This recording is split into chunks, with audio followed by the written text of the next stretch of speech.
Okay, guys. Today we're in Alabama history. We're looking at 10.4 transportation in Alabama in the early 1900s. Our objective is to determine the causes and effects of changes in agriculture in Alabama in the early 1900s. And we are going to identify Alabamians who made contributions in science, education, the arts, politics, and business early in the century. But first, let's review.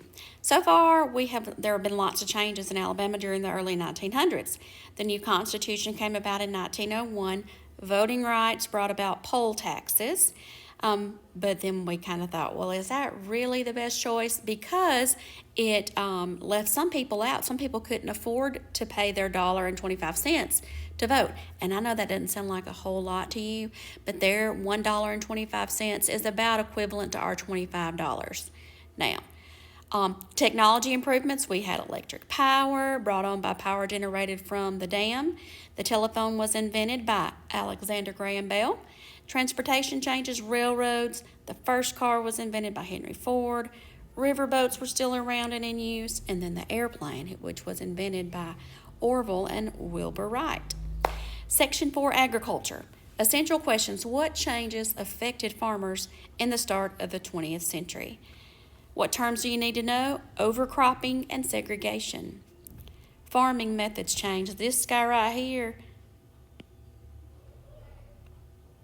this is Dr. George Washington Carver, and I'll tell you about him in just a minute, but I had him up at the top of the corner for a reason.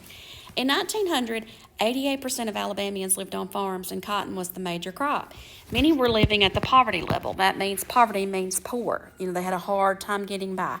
Poor, we have people now that are poor. I grew up poor, and that's, something that can't be helped. Poor or being poverty-stricken is something that can't be helped. Most farm work was done by hand or with the help of animals. Farmers planted the same crop, cotton, over and over. That's called overcropping. This practice made the soil less fertile.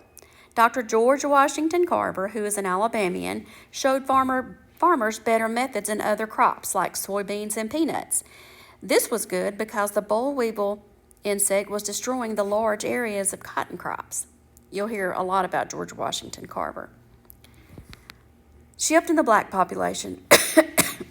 In 1950, African Americans from Alabama began moving west to California or north to industrial cities. Most were farmers and very poor. They hoped to find better jobs and less segregation.